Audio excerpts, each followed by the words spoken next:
After our rest and recovery, we returned east, back to the war room and decided to try the far eastern door there. Peering into this large chamber, my initial thought was that it was a dining hall for the drow who dwelled down here in the stronghold. Not only that, but the dining hall was in decent condition. 10 or so tables stood about, each surrounded by wooden chairs, most of the furniture in its original state. A variety of cabinets lined the far eastern wall, likely containers for all the plates, silverware, flagons and such needed to feed a large group of elves within the chamber. I also noticed that the ceiling was fairly high, and that several ornate chandeliers hung from the ceiling. Listening carefully, I noticed some feeding noises coming from the far southeastern corner of the chamber, like a dog gnawing on a bone, and assumed something was eating there. Remaining careful, Eswin led our party into the dining hall, looking about. Again, the chamber looked normal, as if the drow had last left the dining hall clean and orderly and could return at any time. Double doors lay to the north, while a single door stood to the south.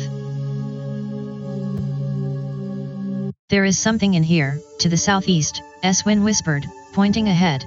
"Follow me, and stay quiet." My heroes agreed and began to follow the warrior into the dining hall, doing our best to remain quiet. A minute later, we reached an overturned table and, on our hands and knees now, peered ahead into the southeastern corner. There, several night trolls were sitting against the eastern wall having their way with several trays of food, as if it were just prepared in the last few days. The trolls seemed ravenous and I was surprised that they were enjoying food normally prepared for dark elves. "Ideas?" Eswin asked, putting our potential response to a vote. "That chandelier is directly above the trolls," Ariana pointed out with a slight grin. "A well-placed shot could drop the chandelier atop them and allow us to attack with surprise." "I got this." I nodded with approval, then Ariana knocked one of her trusty arrows and took careful aim, the shot at point-blank range and easy for her to make. Ariana's aim true, the mechanism attached to the ceiling was severed and the chandelier fell atop the trolls, pinning them underneath and allowing our heroes to rush in and slay the monsters before they could defend themselves. Ariana's tactic had worked.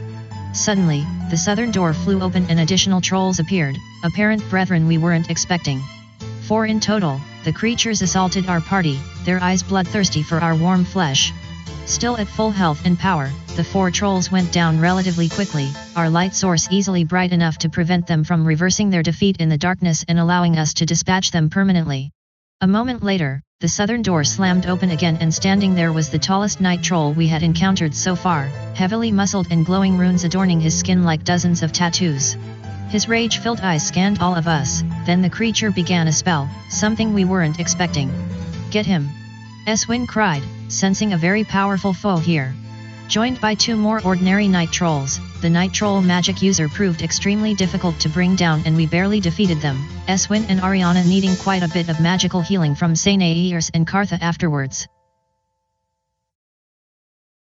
All the threats here in the dining hall neutralized, my heroes quietly went about the task of searching the troll corpses, attempting to find anything of value or importance. "These must be more of the drow turned into trolls," Ariana stated after a minute or so of searching. "I've found a few similar artifacts here in a pocket." "Same here," Kartha returned. "I still can't believe that the circle might have done all this." "I can," Eswin criticized. "I can't imagine anything they wouldn't do." Searching the dining hall itself, we didn't find anything out of the ordinary, the large eating area was simply that, and whatever happened down here within the drow stronghold didn't appear to have affected the hall all that much. Again, there were lots of cabinets here, but most of them were locked and likely not worth our time to investigate. Exits led away to the north, west and south. Deciding to search the locked cabinets anyway, they were all filled with plates, cups, cutlery, and the like, everything needed to supply the dark elves down here with the utensils needed to enjoy a good meal. All of it was in reasonably good shape but none of it was worth anything to us. Opening a final cabinet and rummaging around, we were surprised to find a modest bowl that didn't look like it belonged here. Inspecting the bowl, it was black in color but contained decorations representing the 4 elements of earth, air, fire, and water. "That looks like a bowl of elemental control," Fairies commented, rather pleased with the find. "It should allow us to control any earth, air, fire, or water elementals we may encounter. Nice find." Passing through the dining hall's southern door and into this modest kitchen, we were surprised to find it still in reasonably good shape, as if it had just been used within the last few days. This was, of course, where several night trolls had just emerged from, but they hadn't damaged the kitchen all that much. The walls were lined with shelves containing jars of rare herbs, dried meats, and mysterious concoctions. A massive hearth crackled in the far southern wall, casting flickering shadows across the room. I suspected the fire was magical but, likely, was nothing to be concerned with. Giving the kitchen a thorough search, we basically found two things of interest. First, there was a lot of food and water here, most of which was still edible and drinkable, the equivalent of about 100 rations and water skins each. I was surprised by the wholesome diet of the dark elves down here. They certainly ate better than their descendants back in Leakley. Second, we found what had to be a cookbook, full of recipes aimed at the drow palate. The cookbook was written entirely in the dark elf language, of course, but it seemed well made, thorough and intriguing. The only person here who could fluently speak drow, O'Ferries took the book and began paging through it, rather surprised by its scope and thoroughness. Several moments later, O'Ferries came across a single, folded parchment inserted between the pages of the book. Removing the parchment and opening it, the sorceress then described its contents. Interesting, these are magical potion recipes, O'Ferries acknowledged, intrigued. I am not sure if I understand all this completely, but perhaps we can make ourselves a few potions. I nodded with a grin, O'Ferries responding moments later. Give me a few hours, O'Ferries instructed my party, starting to look about the kitchen for key ingredients. Let's see what I can do. And with that, most of my party sat down at a nearby table and watched as Redfern, Cartha, and O'Ferries grabbed appropriate ingredients and started concocting some magical potions, surprised by some ingredients stored there in the kitchen and disappointed by others that were missing. Hours later, the baking of O'Ferries was complete and we had 8 new potions, several potions of cure moderate wounds, a potion of fire resistance, a potion of charm undead and 2 potions of invisibility. Is it getting hotter in here? Ariana asked, wiping the sweat from her forehead. Watch out! Sainairs yelled from behind, backing our party away. Standing there near the hearth was a tall fire elemental, about to attack. Where did that come from? Eswin barked, readying his weapon. The hearth fire is much dimmer now. Ariana noticed, pointing in its direction. The fire elemental must have been hiding there all along. Recalling the bowl of elemental control we had just found in the dining hall to the north, I retrieved the bowl from my pack, clanged the bowl with a fingernail and recited a magical word relating to fire. At once the approaching fire elemental halted. I was now controlling it. Ask it to return to the hearth, O'Ferries suggested, pointing to the large fireplace there. I nodded and mentally willed the elemental to retreat, the magical creature returning to the hearth where we had originally found it and ending the potentially dangerous encounter on a safe note. Exiting the kitchen and returning to the dining hall, we then approached the closed northern door, intending to find out what was beyond as well. Shining some of our light into this massive chamber, it only went back so far, leaving the far northern wall in darkness. Lining the western and eastern walls were dozens of bunk beds, most of which had been damaged recently and all of which appeared to be empty. Scattered about were dozens of broken pieces of furniture, mostly containers, trunks, footlockers, small chests, and the like. We didn't see anyone here, but given all the shadows and darkness, I suspected that there were more night trolls lurking within. Of course, we would need to step in and do a thorough search of the chamber if we wanted to learn anything more. Braving the assumed dangers within, our party searched the southern half of the grand chamber, intuitively staying away from the darkness to the north. It was clear that the room was some sort of barracks for the dark elves and we guessed that 50 to 100 once dwelled here, jammed together without much room for personal space. Given that everything here had been handmade, including a diversity of personal items, images on the walls, tools lying about and so forth, we guessed that the drow dwelling here were artisans, specialists at crafting all manner of things. Where they had gone, of course, was anyone's guess. We are definitely not alone, O'Ferries finally whispered, pointing north. There are more of those night trolls here, just waiting to attack us. We should leave. I was thinking the same thing, Sainairs added, staring into the darkness to the north. There may be more monsters here than we can handle. Is someone there? A soft voice suddenly emanated from the northeastern corner, taking our party by surprise. The voice sounded like a young, very scared dark elf. What to do? Who are you? Eswin shouted back, quite concerned but willing to tempt fate and wait for a response. Several long moments passed. The same meek voice then responded. Are those things, still out there? Observing the night trolls lurking in the shadows as well, fairies turned to me and nodded. There were definitely a lot of monsters here and they could attack at any time. Please, save me. The voice called out again, a combination of excitement and terror in the young voice. Eswin, we should try.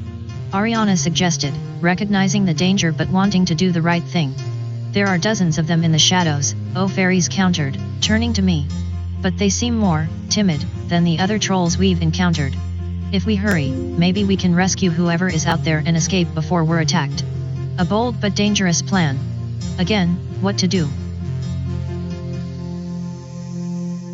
My heroes agreeing to try and make a rescue despite the danger, all of us leaped toward the source of the voice to the northeast.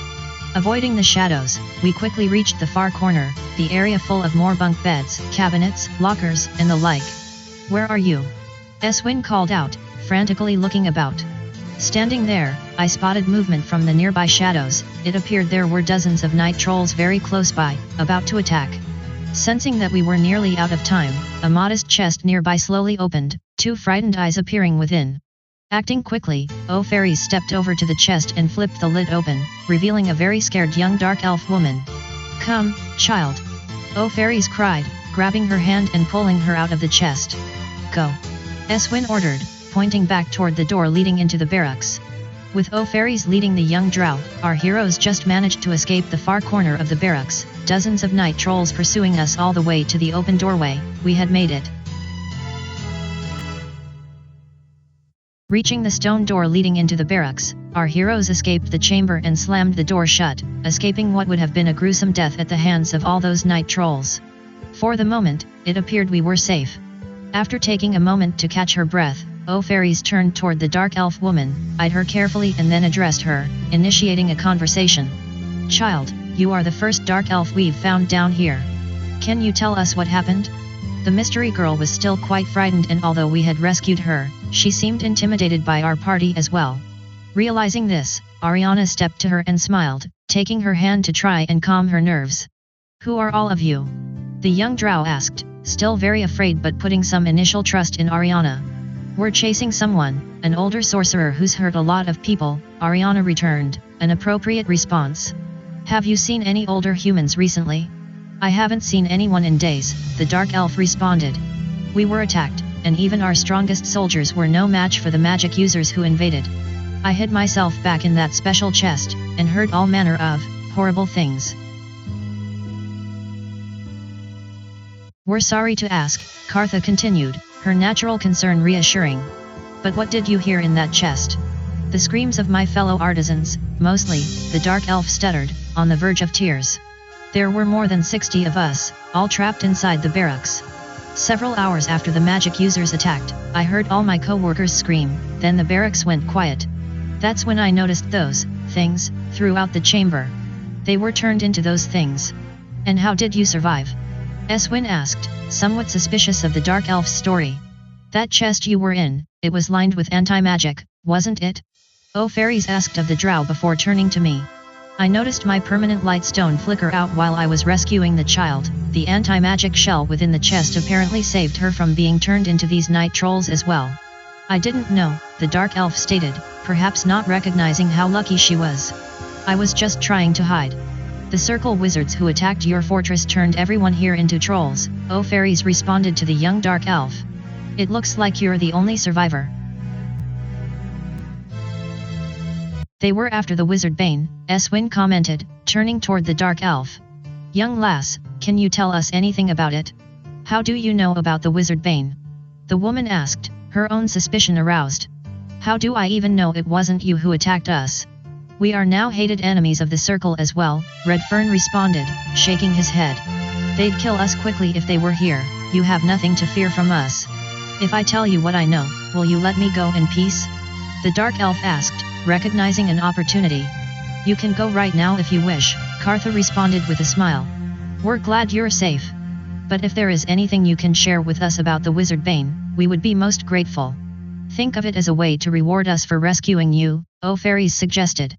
The young woman considered, eyeing each of us carefully.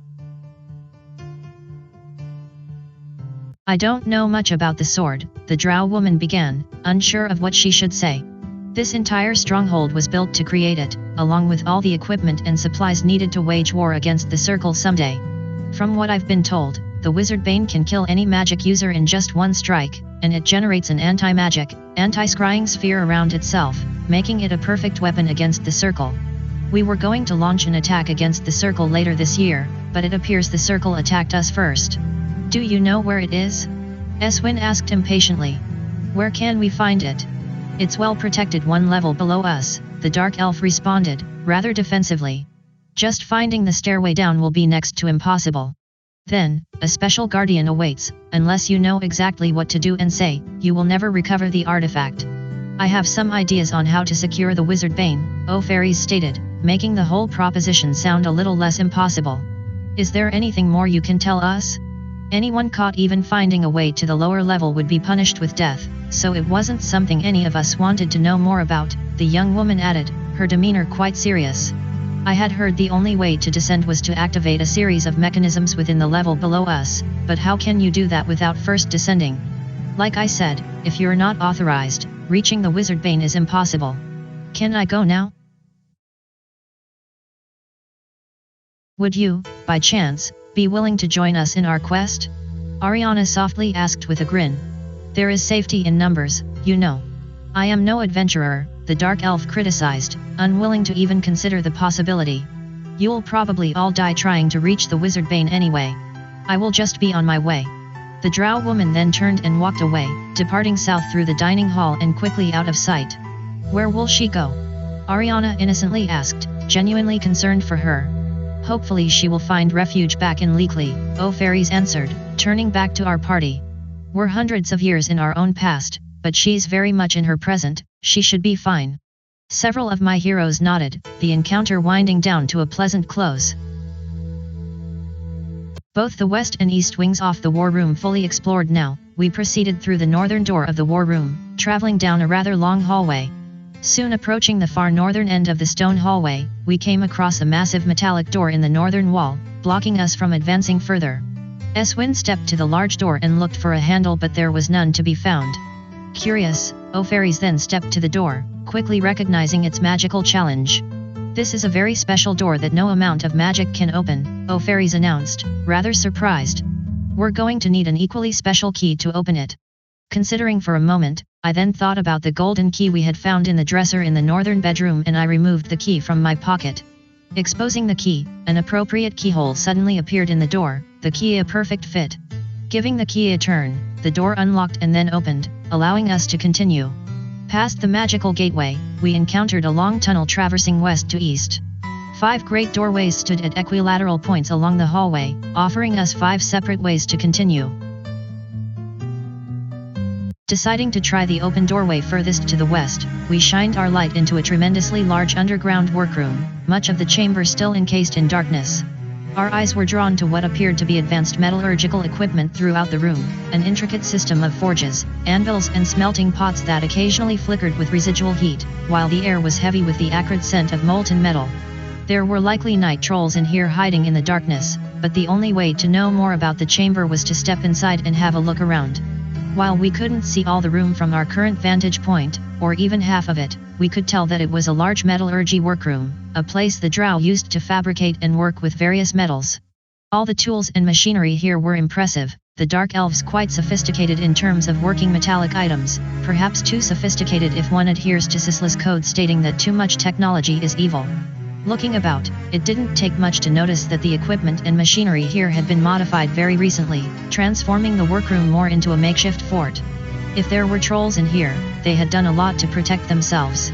Continuing to look about, it became clear that to thoroughly inspect the chamber, and find anything worth finding, we would need to do something about the night trolls that were lurking here in the darkness along the northern wall. How to proceed? These monsters have likely protected themselves, O'Fairies warned, looking about. The way ahead is probably trapped, so we need to draw them out. I will dim the light and we will lie down and pretend to rest, that should get them to attack us here, where it's likely safer.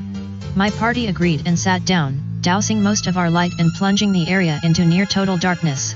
It took nearly an hour of sitting in the darkness, but eventually the night trolls dropped down beside our party to investigate. O Fairies then revealed her permanent light stone again and the monsters attacked, initiating utter chaos. Up against 7 of the beasties, the battle was long and hard. After temporarily defeating the night trolls, the light carried by my party negated their regenerative ability to reverse their defeat in the dark and we were able to dispatch the monsters permanently. The drow metallurgists here must have all been transformed into night trolls too, along with everyone else, O Fairies assumed, looking about. These makeshift fortifications they built are rather impressive. And look at all these weapons they created, Ariana suggested, finding a small cache sitting on a heavy table. It's as if they were expecting enemies. No, more that the dark elves simply devolved into a more trollish way of thinking, Redfern suggested, also looking about. Their transformation must have been very recent, just a few days ago. Spending the next half hour looking around, my heroes found all manner of interesting metallic items, tools, machines, and whatnot, but nothing that would help with our current adventure. Hence, it was time to leave. Still poking about, we then managed to find a large metallic trapdoor in the far north-central area of the workroom, the gate so heavy that it required nearly all of us to lift it. Peering down into the blackness, we needed to follow a small stairway down to descend. What should we do with the trapdoor? Ariana asked, pointing back toward it. Should we leave it open? Yes, leave it open for now, O Fairies responded. It will be easier that way. The trolls here defeated, the workroom thoroughly investigated and a trapdoor leading down into a lower level discovered and opened as well. It was time to move on. We elected to descend into the depths through the trapdoor and see what might be down there. Descending the dark stairway, we entered what appeared to be a large vault, a storage place for the metallurgy workroom above. The sharp smell of ore and processed metal was strong down here, so strong that we could almost taste it. Directing our light about the chamber, we saw quite a lot of metallic material, some of it boxed but much of it just lying about. Naturally, we would need to further explore the vault if we wanted to learn anything more here. Carefully searching the vault, we found a variety of ores, virgin sheets of metal that could potentially be worked into almost anything, metallic fasteners and so forth, more metal than we had ever seen before in a single place. If we were looking to build an iron golem, assuming we had the magical as well as metallurgic expertise, we would have all the supplies needed right here. There is nothing down here of any use, Eswin complained, wiping a bit of sweat from his brow. Let's go. About to leave, we then noticed a strange tarp hanging from ceiling to floor in the far southwestern corner, the object out of place and perhaps worth a further look? Deciding to take a look at the tarp hanging from the ceiling, I quickly recognized that it concealed a small space in the southwestern corner. Pulling the tarp in one direction, the back wall revealed something quite interesting, a small, slightly glowing keyhole alongside a lever in the up position. While the keyhole obviously needed some sort of key, the lever appeared to be locked in place, we couldn't push it down. Recalling the golden key we had found earlier in the drow bedroom, I retrieved the key and tried the keyhole, the object a perfect fit. Giving the key a turn, the glowing area around the keyhole brightened in intensity, visually cueing us that something had been engaged. Now what? Sainairs asked, waiting for something to happen. The metallic lever no longer locked in place, Eswin stepped forward and pushed the lever down as far as it would go, the object making a definitive snapping noise as it was manipulated into place. What did that do? The warrior wondered aloud, turning back to me. It's likely part of a bigger puzzle, O Fairies responded, approving of Eswin's manipulation of the lever. That's probably all we can do here. With the magical keyhole turned and the lever pulled down, I sensed O Fairies was correct. We had done all we could here and it was time to retreat back up the stairs and explore those other 4 chambers alongside the metallurgy workroom. And that's a wrap of episode number 53, Quest for the Wizardbane Part 2. Expect additional episodes every few weeks as the story continues.